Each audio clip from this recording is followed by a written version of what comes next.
Right, welcome back. It's Jackie again, obviously, and this is a single signature journal. It measures 6 by 8.5 and it has 84 writing sides.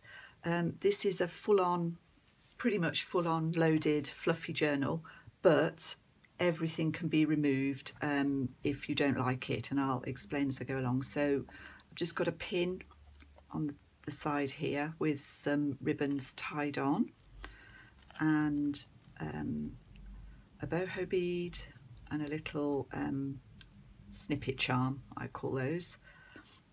So again, that can be either, those can be removed individually, or you can take the pins out and have that plain. I'm calling this one Rowan. It's not a vintage fabric, but it looks quite vintage, and I have got a mixture of vintage, I think these might all be vintage laces actually, on the bottom of that. So this is sort of carpetbagger style, I guess, or my version of it.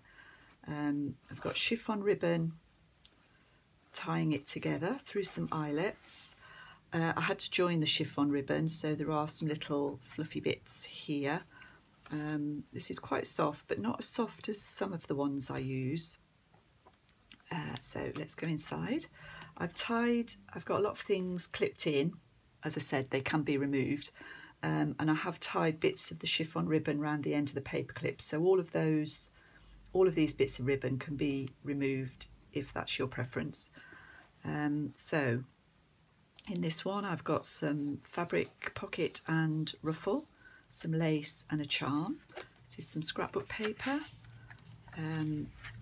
The journal cards and tags are either on cream card or tea dyed paper, and that's just from an old Observer book. My tea dyeing is quite light in these journals. This is a vintage map which I've turned into a envelope.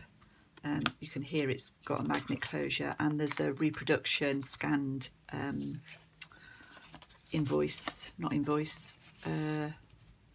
receipt or ledger page in there, so that just magnetizes over that belly band.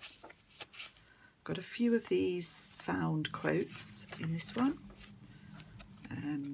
It's a simple tag, and again, as I said before, these are Tracy's labels. Another little quote there. This I've seen a number of people do, including Carol from Oak House Journals. I think Amity Bloom does this as well sometimes, but that's quite a pretty effect. And I've just used pieces that I've, from the journal that I've used in the journal down there.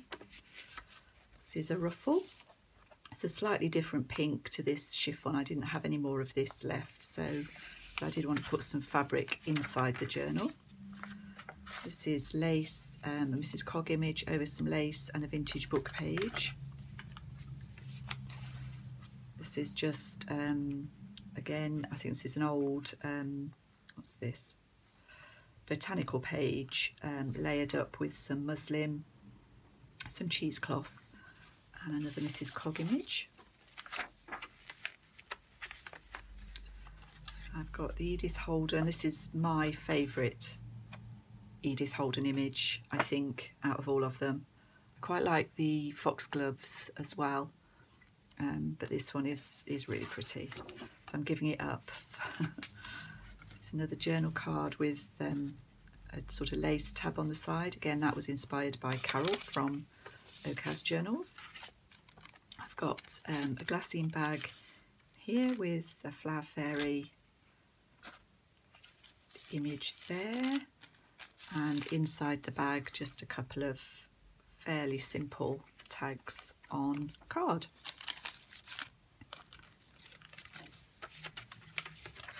An old gardening encyclopedia. This is a Tracy Fox style envelope, and I have got, I think there's some vintage playing card bits in here. It's in there. Which again just clips on one of these fancy paper clips.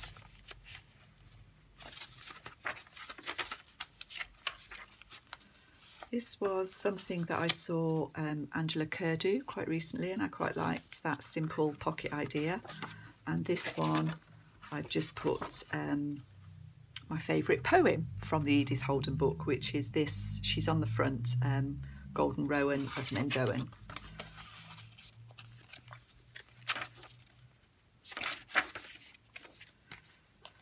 It's a little tag with a fabric covered mini tag on there. It's a little bit of sari with a little bit of bling on there.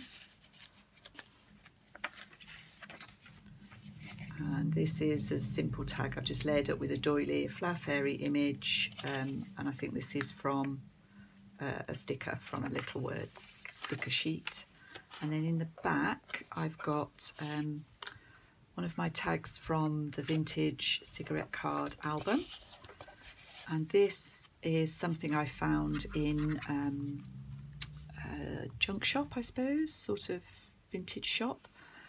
It's a range of mountains. I'm not quite sure where. I'll probably work it out. I haven't done that yet. And this he was going to throw away. It's dated 27th of December 1918, and it's from Ever Your Affectionate Son Ernest to his father. The chap got £1 on it. I didn't pay. He just gave it me, but I have left that on there. And it's quite easy to read, this letter. Doesn't say anything exciting, but it just struck me that I didn't want it thrown away, really. Anyway, that's that one. So that's Rowan, Golden Rowan we'll call her. Thank you for watching, and I'll be back with my next one shortly.